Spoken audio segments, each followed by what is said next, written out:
Welcome to the Creative Play and Podcast Network. Join us as we share our favorite RPGs, one-shot games, tabletop games, reviews, and convention panels. Sit back and enjoy the show.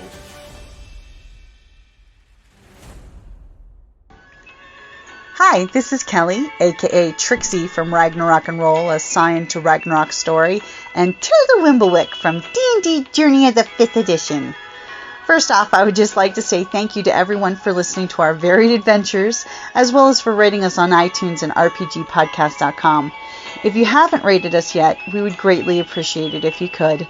And if you're looking for more ways to support our efforts, we are now on Patreon, a great site where you can help us continue making more podcasts, as well as some special surprises for our patrons. If you can, please look us up at www.patreon.com/cppn. Every little bit helps.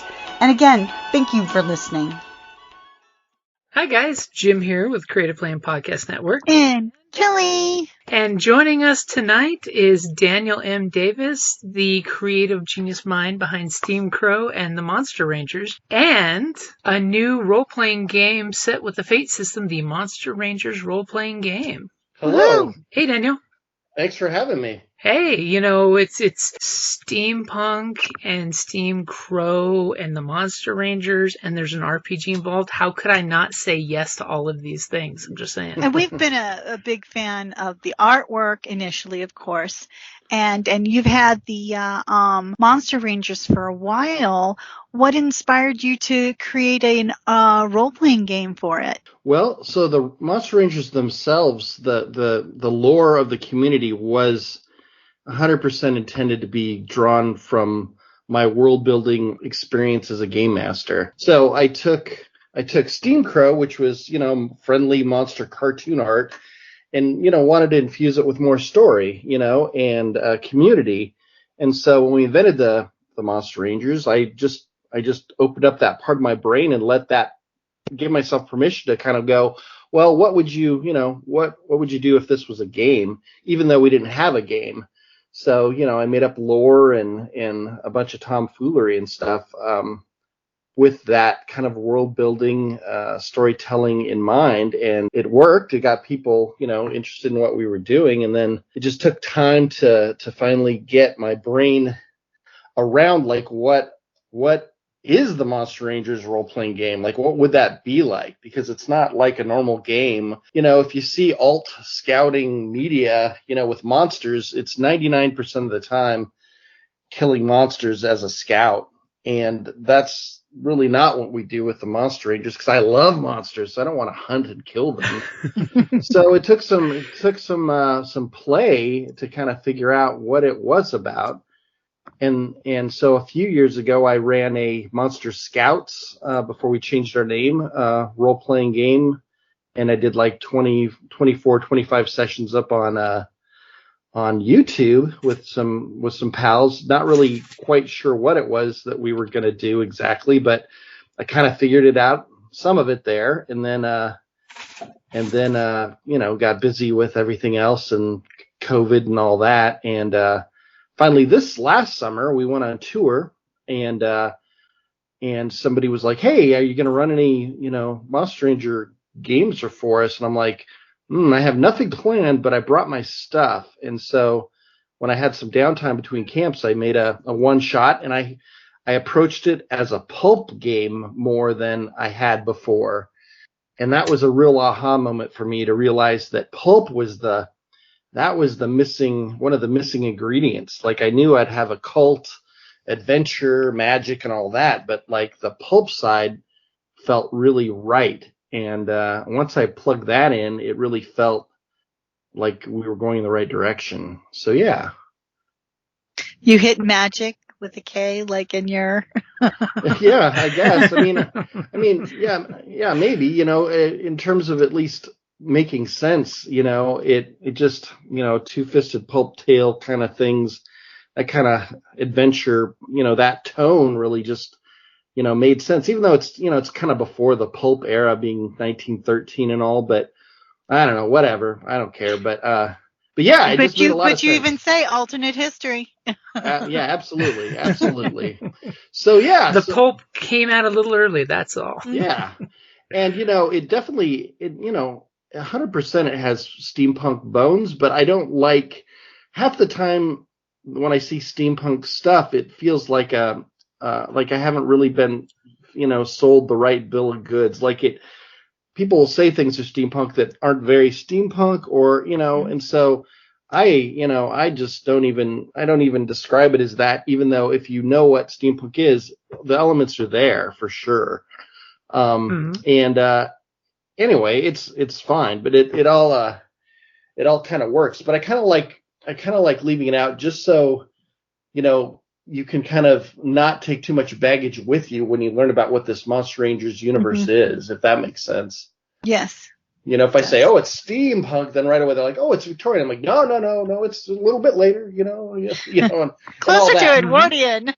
Right. So I felt like it's just, better to just let it live in its own merits, and if people find elements they like or recognize, then that's just fine with me. I mean, to quote one of your posters and T-shirts, is more villainy. There's all of these villains with the twirlable mustaches. Yes, we have that poster, by the way. Yeah, thank you. What's funny about it is I didn't realize that I was a fan of pulp until I really started paying attention. Working on this project. I'm like, Hellboy is one of my favorite. Well, it is my favorite comic. Well, it's pulp as could be. Screw on Head is another one of his side, titles. Pulpy as could be. And I'm looking through my collection of art books, and I keep on finding all these pulp things that are 100% pulp. And I'm like, oh yeah, that it's. And pulp is I don't know. I feel like steampunk and pulp, and they're very well related. So anyway, I'm a fan. I didn't really realize it until I started defining it. But yeah. And that's the beauty, is you found the voice for the Monster Rangers role-playing game. That was the big thing, is and the beautiful thing is your artwork with its setting clicks so beautifully. I mean, thanks. Yeah, thank you. It's a weird thing because it's kind of the opposite of really most role-playing art. And growing up, I wanted to be an Easley or one of those D&D cover artists. That was my dream, or one of them anyway. And but what I drew was cartoonish things, and that was fine. And then as I became skilled at the vector art that I kind of got forced into, in my early career as a designer, then I, accepted it and pulled it in. Then it even got more iconic and, simplified and all that.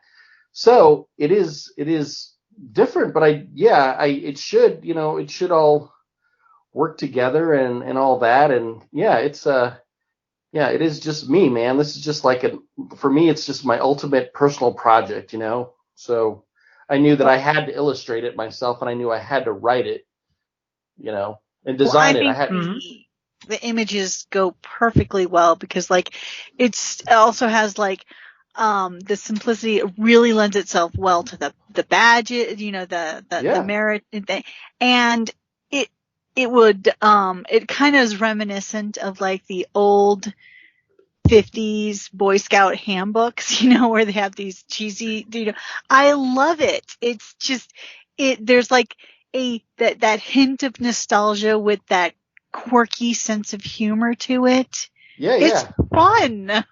Perfect. Well, thank you. I mean, heck, I've joked with other folks in the Fallout series, it's that pulp influence that really makes the artwork fun. All the little Vault Boy pictures that are totally pulp artwork, you know, and yours taps right into that, only, way better, just saying. Sure, yeah. But one thing I was going to ask, I mean, Kelly did mention the badges, which as the actual Monster Rangers, there are lots and lots of badges out there. Yeah. Why did you pick the Fate system? I mean, I know why you picked the Fate system. So, I was going to ask Kelly knows why you picked it. Yeah. I picked the Fate system because I've been using... Well, let me go back in time a little bit, just for fun.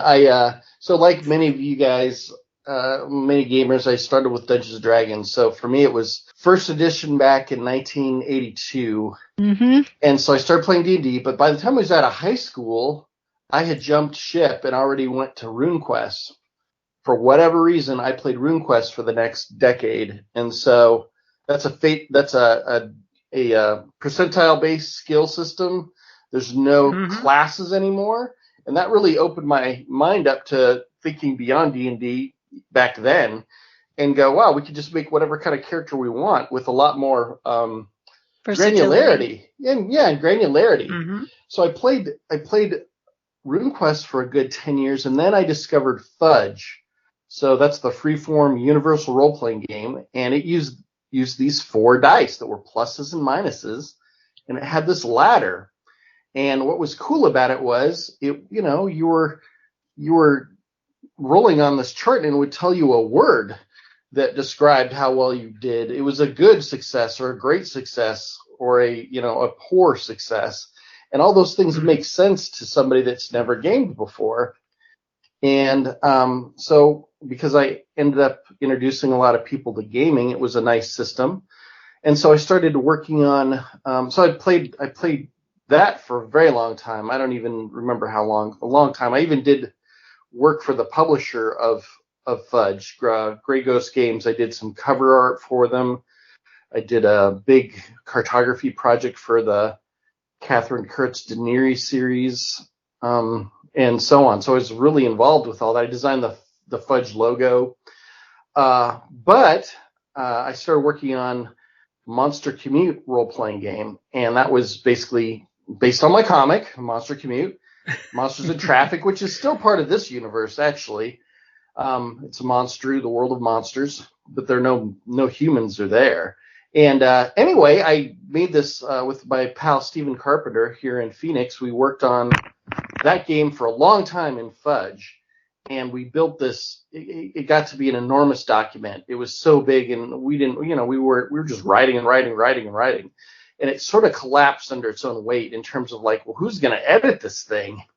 Who's going to trim this thing down? And neither of us were copy editors, so it was kind of atrocious with just so much to clean up. And then I discovered I'd heard about this Fate thing, but I was like, I don't know, I like Fudge. And then I finally investigated it. And I was like, oh, this is doing all the things I was trying to do in Fudge with my Monster Commute thing. Mm-hmm. And that was the end of it. Like, and I was done. And so anyway, I started playing Fate. So Fate is my home, the system I use for everything I run, because it does everything I want it to do. It's story-centric. It's cinematic. It's not mathy. Like, I'm not a crunch guy at all. I live for the lore. I don't, math just is in my way. And so... You prefer the ROLE in role-playing as opposed to the ROLL. Sure.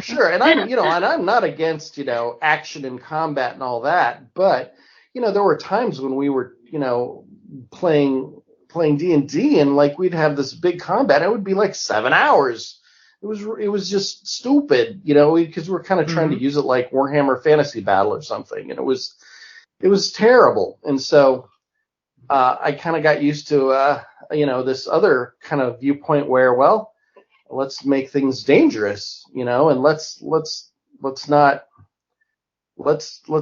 the characters kind of do anything they want, not just combat. And so I've had a love affair with Fate because it was just like the next level of Fudge, really. And so there was never any doubt that it was going to be in Fate. So yeah, I mean, and exactly like you said, I love Fate because of the story aspects of, instead of checking off 15 hit points, I'm actually saying broken knee, right, or twisted ankle, depending on the severity of the damage. Right. That way I don't have to check those boxes. Yeah. And that's one thing I love about, because that way the GM can totally compel, because it brings the story back to the center. Because it's like, as he whips out that fate point and says, "Remember that busted ankle you have? Right. The monster catches up."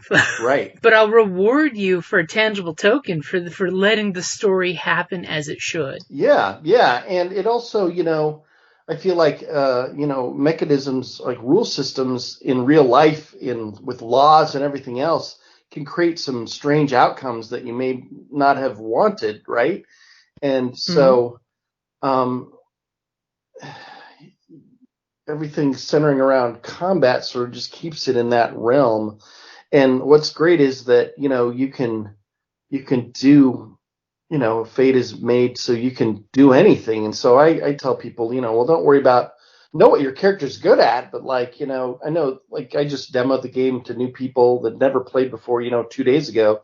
And I'm like, listen, just tell me what you want to do, and then I'll tell you which skill that falls under, and don't worry about it. But it's and you can totally pick up your aspects on the road, basically, of oh yeah, I think my guy's this. I'm like, write that down. That's beautiful. Yeah, that is totally an aspect when you come up with that little one sentence descriptor of your character. Yeah, and the other thing I like about it too is that as I prepare a campaign, I'm gonna in the next year or so, I'm gonna be developing basically a campaign book, a module, I guess, but it's more of a sandbox where I'm going to pick a place and I'm going to use it for my own, at home game, and then make that basically a module.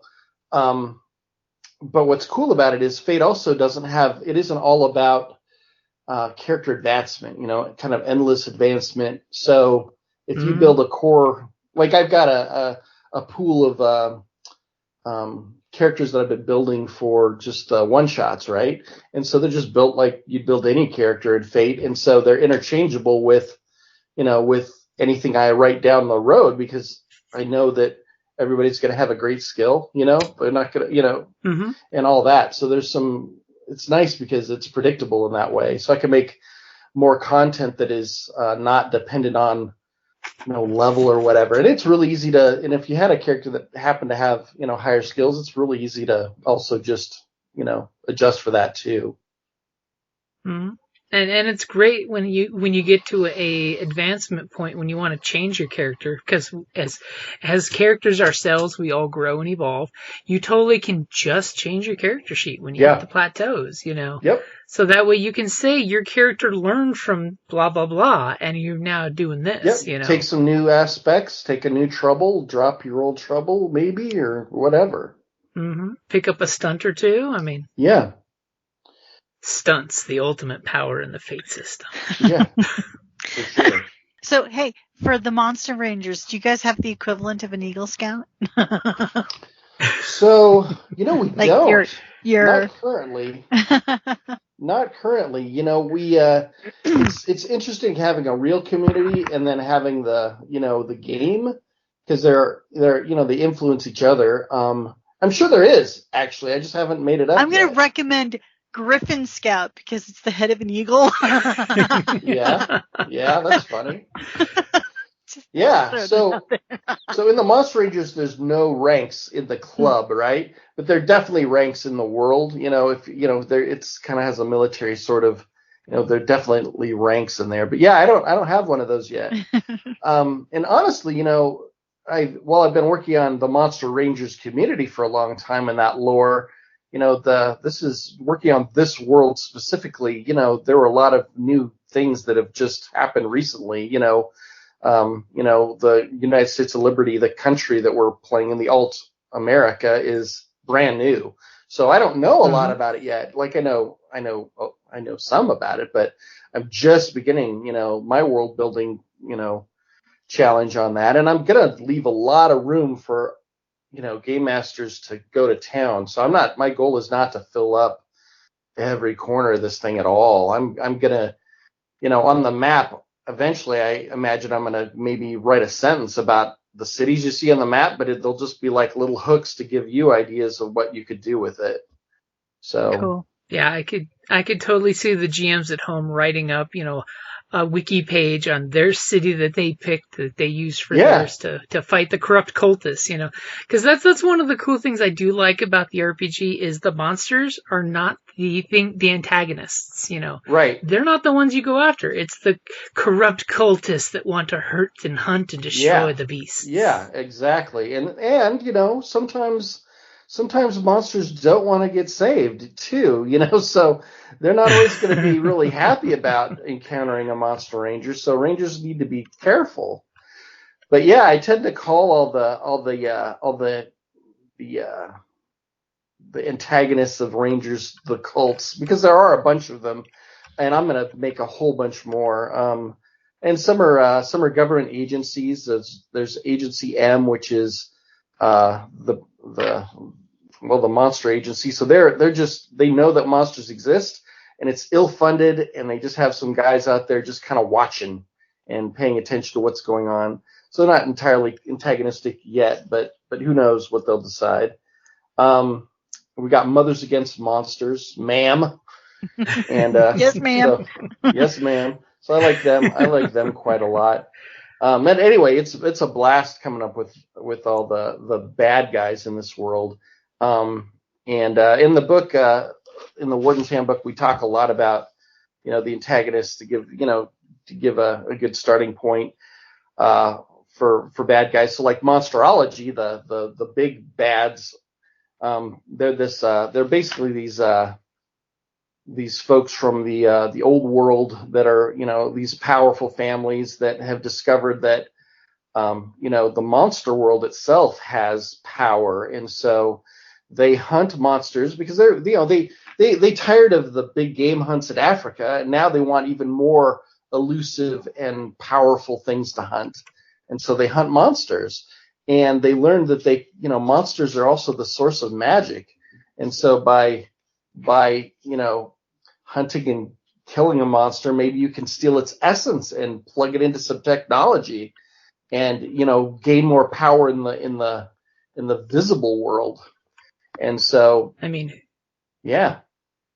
Yeah, who wants a bearskin rug when you can have a werewolf, right? Right. So they, so typically the different houses of monsterology have, they have taxidermy museums of monsters that they try to outdo each other, and they have feasts where they sup upon the werewolf liver and the like, and they're really awful, terrible people. But we got to expand them quite a lot, because they were just hunters and plug uglies, the lackey.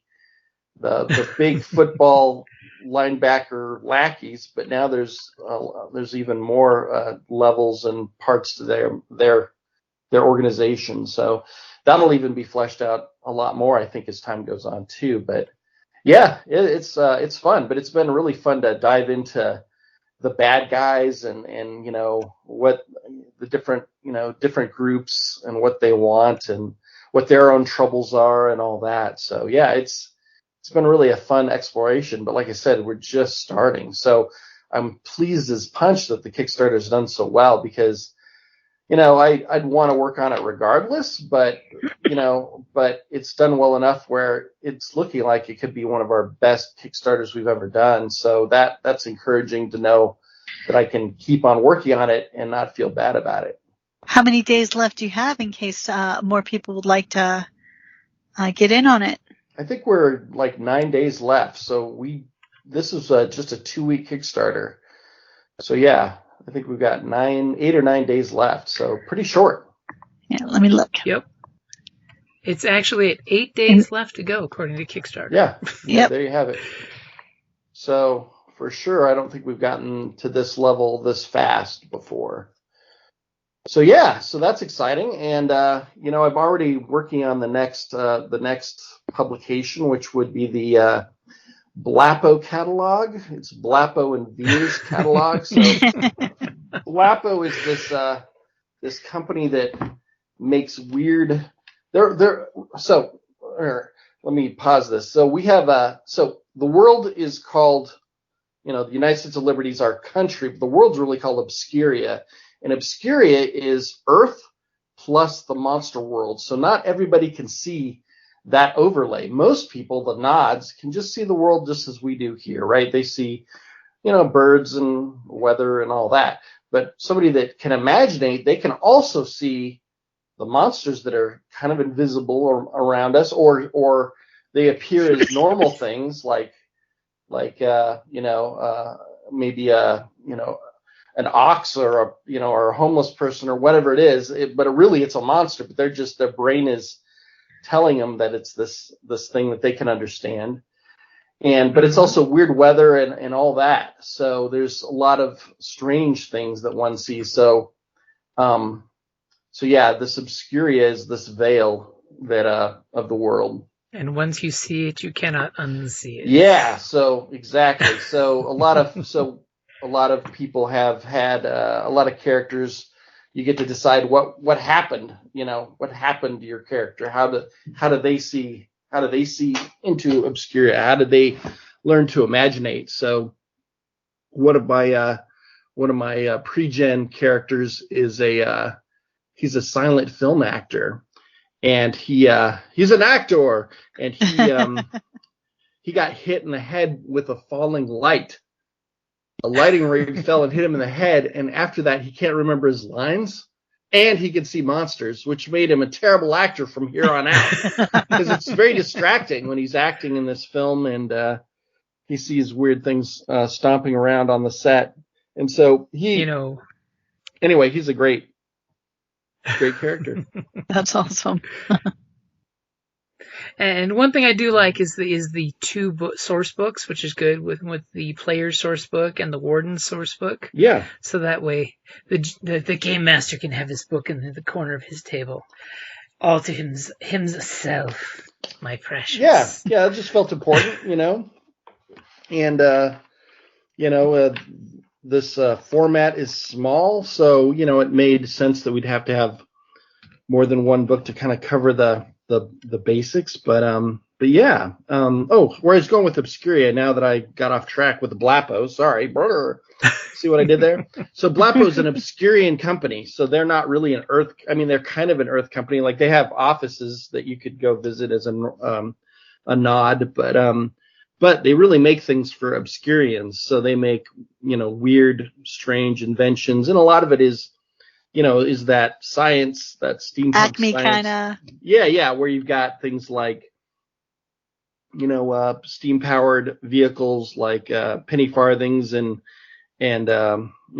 automobiles of a sort, and then you've got candied coffins and other weird, not usable things. A joke with Blapo is it's always like, the new Blapo hatchet now in 7 flavors. Like it's like they're promoting the wrong thing.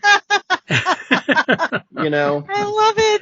So they have a merchandising, but some of it is useful and some of it is real dangerous and ill thought out. But basically, the idea is that Blapo donates products for testing purposes to the Rangers, and the Rangers are pretty desperate for funding. They don't have the deep pockets of those Eld families of the monsterologists, so they're really happy to take on all these gadgets. But it's also very bad because they're often just not useful at all or not good, or in the last thing I just ran, they had the players were the mission was to go to this southwest mesa, and on top of it is a monsterology town, and they were supposed to be dropped off from a zeppelin to get there. And instead of parachutes, because we don't have parachutes, they're parasols. They're jump parasols. So it's like I love it. So it's a pogo stick with a big, umbrella on the top. Yeah. And it was terrible. It didn't work very. One of them came off, came all apart, and it was deadly. Anyway, but the funny thing is that Blapo also sells to the monsterologists, so they're really a war profiteer, I guess. But the funny thing, so here's the cool thing about the catalog, though, is so it's a flip book. So in our universe, our Sears is called Veers, and there's a Veers catalog page in the player's book with some prices of things, and it's based on real Sears catalog. I found a PDF of a massive Sears catalog from 1912, and so it'll be a flip book. So so if you're a normie, you would find the Veers catalog, and that has stuff that you'd want to buy as a ranger, right? Supplies and normal things, but also a little shady. Like Veers isn't a real legitimate company; they're a little iffy. So they sell things like birds by the case, eagles extra. Eagles cost a little bit more. Like what? Bigger I don't case. know. Yeah, exactly. But it's a flip book, so if you can imagine you get to see the other side, which is the Blappo catalog as a flip book. But like I said, I started working on that, and that's been a real delight because I have to illustrate everything, and that was really fun, and try to make things kooky, and again trying to give them, the nice thing about Fate is, I just need to give them a few aspects and and a price, and it kind of gives you an idea of what you could do with it in game and all that. So so there's a lot more I want to develop for this, but yeah, it was just sort of getting into this finally to this point where we got the Kickstarter going, and now I know that I really get to do this, so that's exciting. Yeah, I mean, after all, the Kickstarter, hit its goal within how many hours? It was 4 minutes. Wow. Hey, I mean, that just shows that it's a loved item, so that's fantastic. Yeah. So we, because we have this community of Monster Rangers, they've made our Kickstarters go faster and faster, which is really good because as a creator, I have a lot of anxiety, and when you have if your Kickstarter takes 30 days to make its minimum, that means for 30 days you're fretting over the thing, and every day you're thinking, man, I could do more to promote this, but what do I say? Please just back my, you can only beg for for support so often. So we started to try to figure out how to fund faster so that it wasn't as stressful. And then that allowed us to do things like, our Kickstarters are 2 weeks entirely for my mental health, not for any other reason. Like if it was a month long, I'm going to fret about this, like I said, for a whole month. So 2 weeks. Oh, I can understand. Yeah, let's just get in and get out. So I've been promising a one-day Kickstarter campaign, which I'm going to do eventually. I just haven't come up with what it would be. But someday we'll do a one-day one just for fun. But yeah, so it's they're short, but we've slowly gotten them so we can fund in a day or two, and maybe in a few hours or maybe even a few minutes. So that's really where we want to be. So our Kickstarters are all pretty modest. We've never done a $100,000 Kickstarter, but that's okay. You don't have to make it viable and also to make it useful. So this is our 17th one, and we've raised, overall, I think we've raised, over a couple $100,000 in Kickstarter, but all that has been reinvested into our company, and it makes, it makes it work better for us. It's hard, it's not easy being a crazy indie creator. So Kickstarter is a blessing because it really helps. So yeah. Yeah, I mean, especially if you're doing the conventions plus the campouts for the scouts, it's your plate is a little full, and yet you're still finding time for it. Yeah, well, I think it's just sort of required, like if I didn't have to do all these different things, I probably wouldn't. But it's just sort of this, like anybody else, where you have this you have these different income streams, right? And in a lot of ways, they're like different businesses. And a lot of times they go together, and sometimes they don't. Sometimes they fight. And so that's a tough one. Like we have a thing called the Order of Obscuria. It's basically our in-house version of Patreon. So it's like a paid membership, and we send out rewards monthly, things like Badge of the Month or Mystery of the Month, and where we make these Ranger themed items or patches and send it to them. And that kept us alive through the COVID days. Without that, we would have been out of business. So anyway, but sometimes that's tough to do when you've got 2 shows back to back. So you've got, 14 days of the month, you're not even home maybe. And, so, we just try to, let our people know, our followers know that, hey, and they cut us a ton of slack. They know that we're trying our best, for them at all times. So, as long as our will is good and we don't take them for granted, which we do not. We appreciate all their support. So anyway, it thank goodness. So yeah, so plate is full, but if you want to be a guy that draws cartoon monsters for a living and imagines a community that suddenly becomes a community, it's the least you can do, I think, like it's how it is. That's nice. It's magic when it synergizes like that. Yeah. Well, again, when we started SteamCrow, the goal was what's our dream, what's the dream job? And the dream job is to make up stuff that we love for people that we really love, so it's sort of that combo. And so we've tried to stay true to that as much as we can. But like you've pointed out, it takes a lot of hustle. It's not, no one's going to hand that to you at all. So you got to go out and make it. And the other cool thing is things like the Kickstarter create a lot of excitement, and it's sort of this marketing thing. I get to talk to you guys, for instance, because of it. So that's, Aww. So there's some, it's great.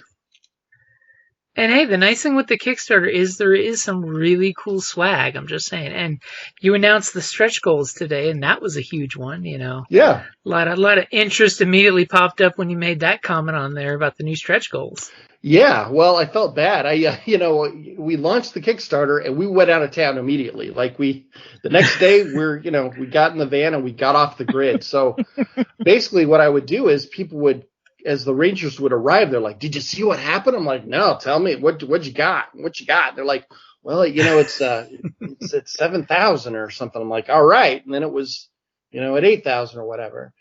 But what happens is, people are like, "Well, there's no updates." And so I'm like, "Oh, I got to get that update going." But yesterday I was a zombie, so there's no way I was doing it yesterday. So yeah, I mean, you just got back in town and then posted an update within hours. That's not bad at all. I'm just saying.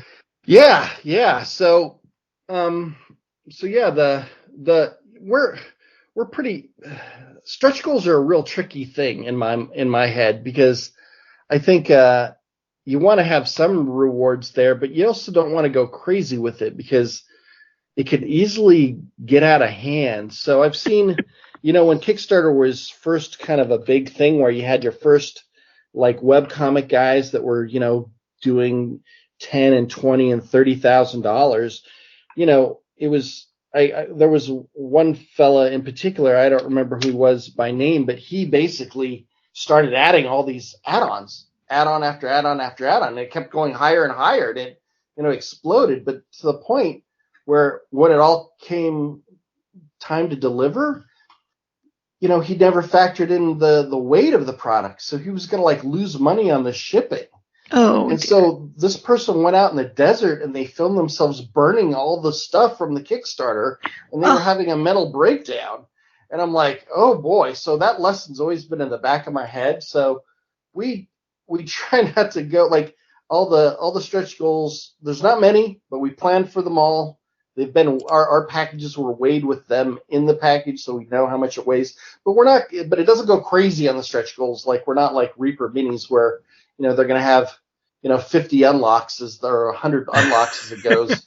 I'm just one person managing this thing, and it's, we've got a few things and a few upgrades, and, that's about it. But yeah. And PDFs are always great. Just throwing that one out there, PDFs are great. Yeah, and that's what I did today with that map from the map in the Warden's book is real small. It's, it's little, just a couple inches across. And so I just blew it up of Blickford, and you can, I made a bigger version of it, and you can download it off our site for free and all that. And so, and then it's, it's described a little further in the book as I use it as an example of how to set up a campaign. So I'm like, well, let's see, let's make up this place. And so I kind of talk you through it all. And so some of the locations and there's some plot ideas in there as well for Blickford. So yeah, that turned out to be a nice way to go. Well, this is one I hadn't planned on, and I really needed another one because, gosh, I got 20, whatever it is, 22,000. I better give out some kind of stretch goal. So Yeah. But hey, all of us backers definitely appreciate it. Just gonna throw that one out there. Yeah. Regardless of what it is, we appreciate it. Yeah. Especially if it's not adding to the shipping costs. Because no offense, we all know, especially in this day and age, shipping costs can kill you. Yeah. Yeah. It's a place you've gotta watch with your Kickstarter, because it can get really out of hand fast. And so yeah, we've done enough of these where we've really learned to, you got to take the time, and that's to weigh everything and to know really what you're delivering. And that's why we tend to work sort of in this weird way where we do some production before the Kickstarter, really, so we know really what these things will look like. So we're not over promising you something. I want to show you a photo of the real thing, not a simulation. Mm-hmm. Because it's so sad. Like, we've done a lot of Kickstarters with T-shirts, for example. And early on, I wouldn't have a T-shirt, so I would just mock it up. But the ink, when we mix the ink out in our studio, like, it doesn't turn out exactly the same way, And so I'd much rather print a shirt and show you a photo of it, the real shirt. So that's what we did with this too. So yeah. I don't think that's weird at all. Well, yeah, I will totally say, for the backers who are Ranger veterans, it is awesome that you have a satchel that everything will fit in.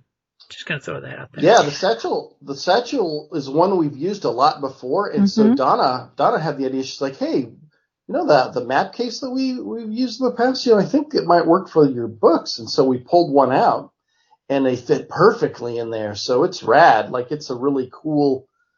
It's cool to have a satchel that's like, it feels like it was made for the game.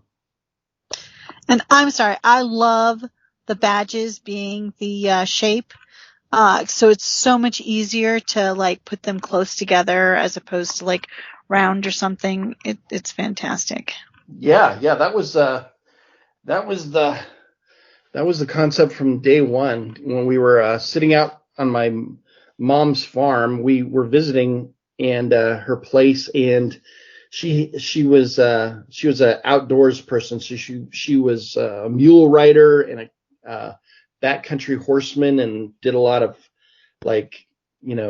packing and like clearing trails and stuff. And so when we were staying with her, she didn't have room for us in her place, so she had a canvas tent, and she set it up on they had built like a dock out in the pine trees, and so in Washington, and so it was like glamping. There were antiques on the porch, and then inside it was a bed and antique stuff in there, and so that's where we were brainstorming what this Monster Scouts / Rangers thing was going to be. And my very first sketches, we came up with the hex pattern along with the interlocking master, like the branch patches. So.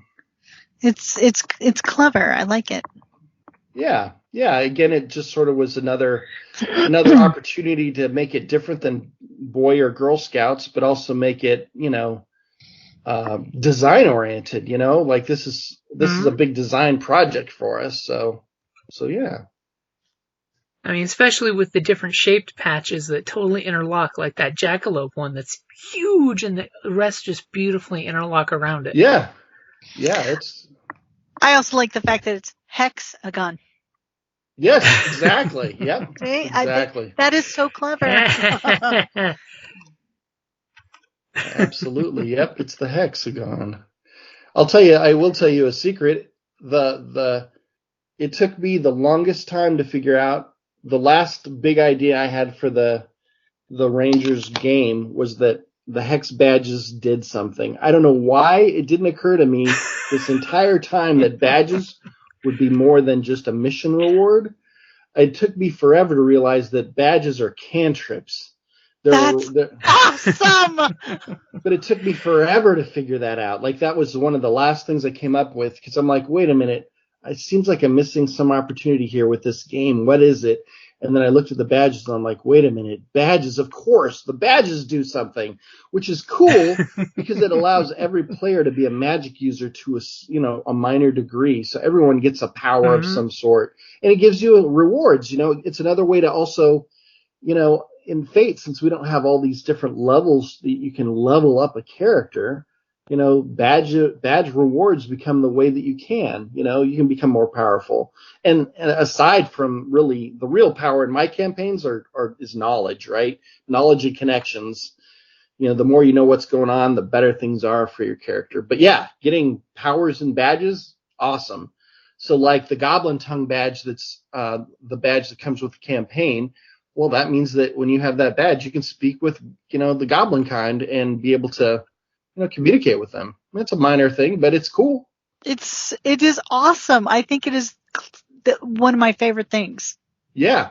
Mm-hmm. Weird Beard. So I've only just begun even figuring out what badges are. So, this book, I touch on it pretty briefly in here. So eventually I also want a book of magic source book so we can, give you a lot of examples for, badges, but like, Weird Beard. So I have a Weird Beard badge in real life. We've had it for 5 years probably because I have a beard that is weird.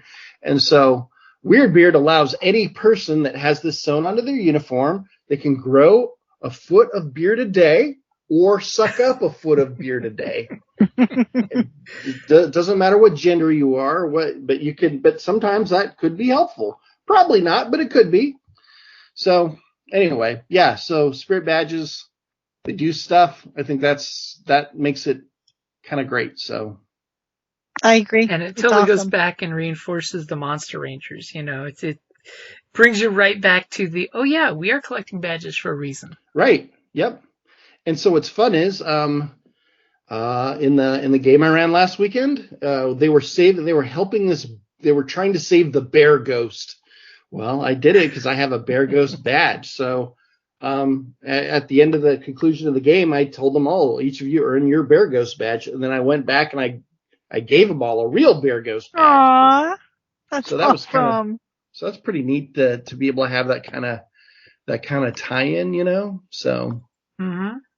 And that's something they'll never forget. That's a once in a lifetime experience. Yeah, and the other thing is it gives more meaning to the badges too. Like, you could look at your collection in a different way, knowing that these could have powers in a game or something. I don't know. Sort of a secret joy that doesn't have to be secret. Yeah. And Buddy Ruckus is Satchel. So Buddy Ruckus is the psychic. He's a psychic ranger. He's one of my pack of characters. He's one of them. So he's a psychic ranger, but he's based on my dog Oni, who is a psychic ranger himself. So he stares at Donna when he wants something, and she's got to read his mind to figure out what he's trying to tell her. So his character's Buddy Ruckus. Why can you not hear my thoughts? Oh yeah. Well, he just waits. He knows you'll figure out that he needs dinner or needs to go outside or something. So good old Buddy Ruckus.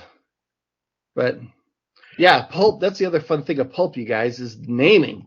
Pulp names are special. Like, they're not just normal names, they're special names. So I've got a chart in here to help you come up with to kind of pulpify your names. So, and I've got a little guide to just kind of help you do that, a little chart. And, cause I think that's an important part of Pulp, Oh yeah. Is don't take yourself too serious. Right. Well, and Jim knows it's one of my favorite things about creating characters. I take the name very serious as to what I'm going to do. It may not be a serious name, but I put a lot of thought into that character's name. Nice. Yeah. I mean, it's an important starting point. A good name can really make a character just memorable right away. It gives you some flair. Yep. Mm-hmm. I mean, some of the best steampunks we know have cool names that are actually their character. You hear the name, you can picture the character, Exactly.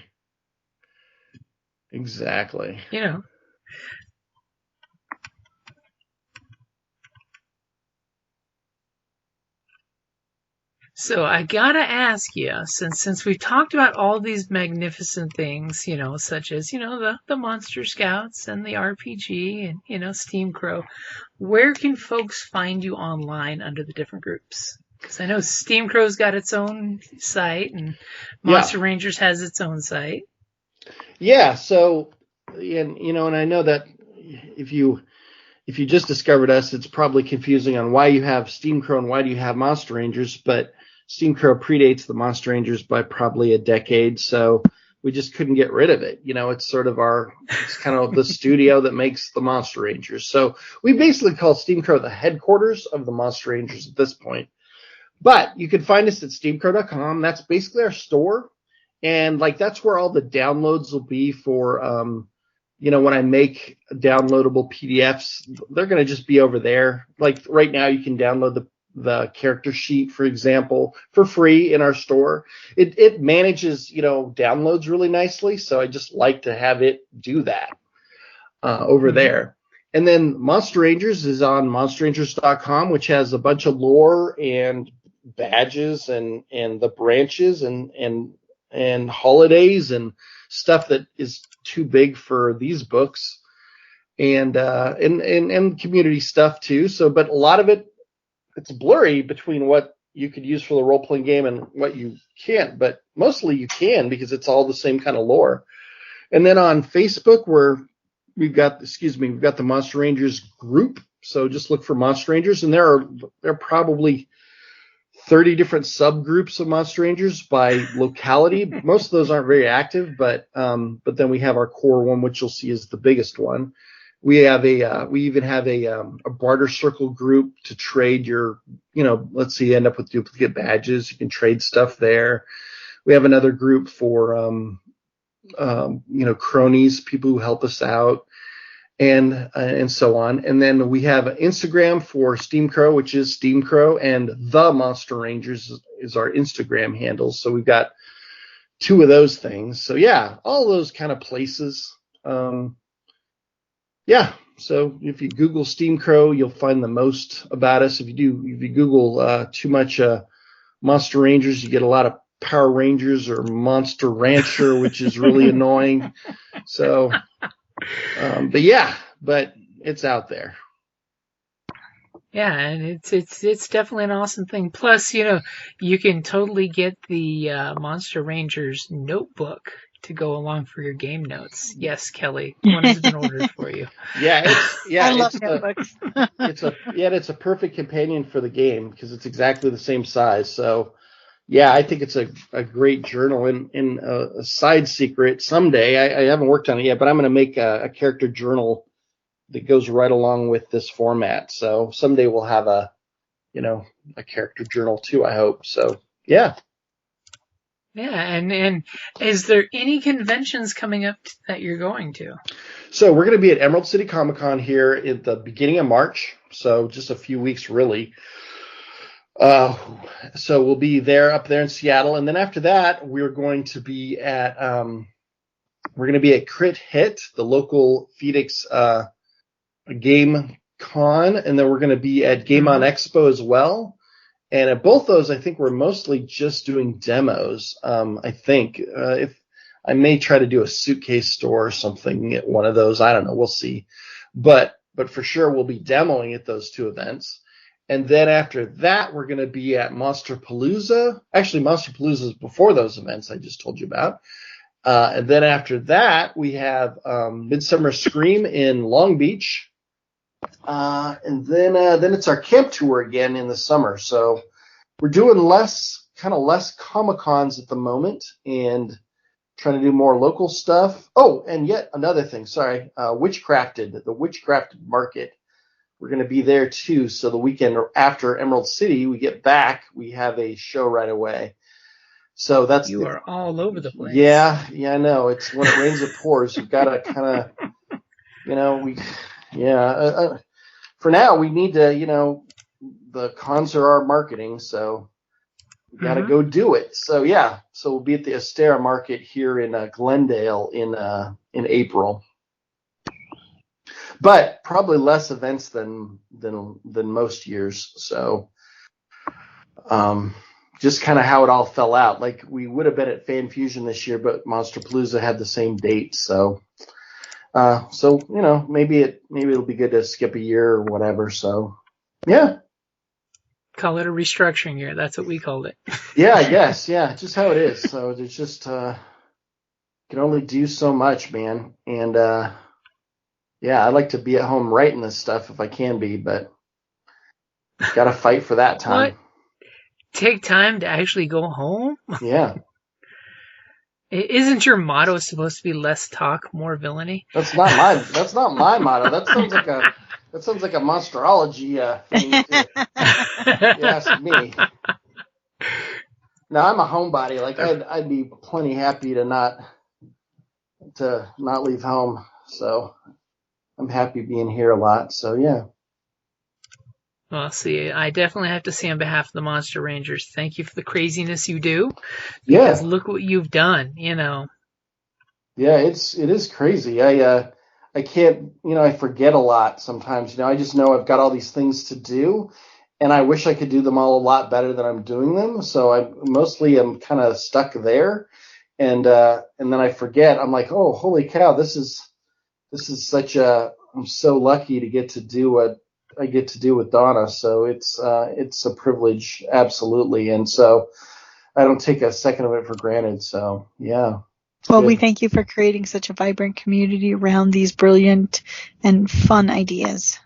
Yeah, thanks. Yeah. Inspired by our great community, and they tell me a lot of great ideas. They're like, hey, you should do this, and sometimes I can get to it and do it. So yeah, but I can't do it without you guys. So, I did actually for, 20 odd years, I did stuff without anybody caring or paying attention. So now that I've got some eyes on it, I'm very, very thankful. And like anything creative, it's always better when you've got someone to vibe off of and getting that feedback. Yeah, for sure. And validation. I mean, let's not forget, getting positive feedback is very difficult, but it's great when you get it. Yeah, for sure. Awesome. Well, thank you guys so much for no problem. Supporting the project, supporting us with this, and giving me this chance to talk about our crazy new game. Yeah, and thank you for coming on in such short notice, because I know you've been hustling week after week here. Yeah, that's just how it is. But yeah. And we will definitely get this edited and posted out there tomorrow, so that way folks can see the pictures and see the things that they want to support, because they want to support this. Awesome. Well, thank you so much. All right. So, Daniel, thank you for coming on the show, and I'll say that's probably a good place to wrap it up there, since we're all exhausted. Yeah. Well, thank you. Yeah. Thank you for taking the time. I really do appreciate it, so thank you. Oh, you're very welcome.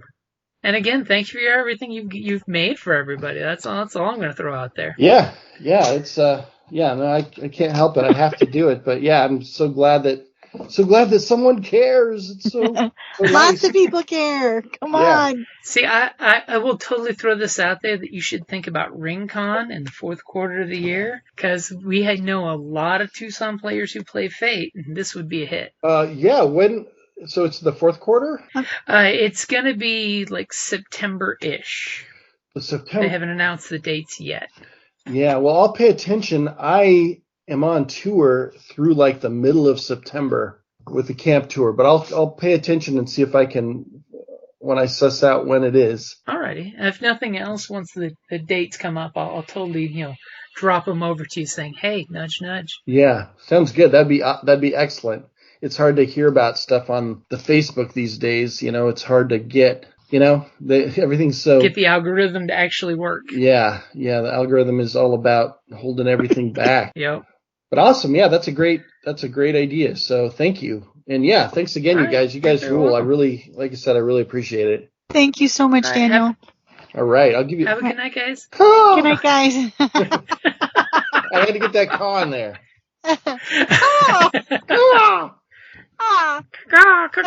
See you guys later. Thank you. Bye. Later. Thank you for listening to the Creative Play and Podcast Network. If you enjoyed our show, please check out D&D Journey of the 5th Edition and Ragnarok and roll a Scion hero to Ragnarok story. Also, check out our Patreon page for more content and behind-the-scenes things, as well as joining us for a one-shot game or two.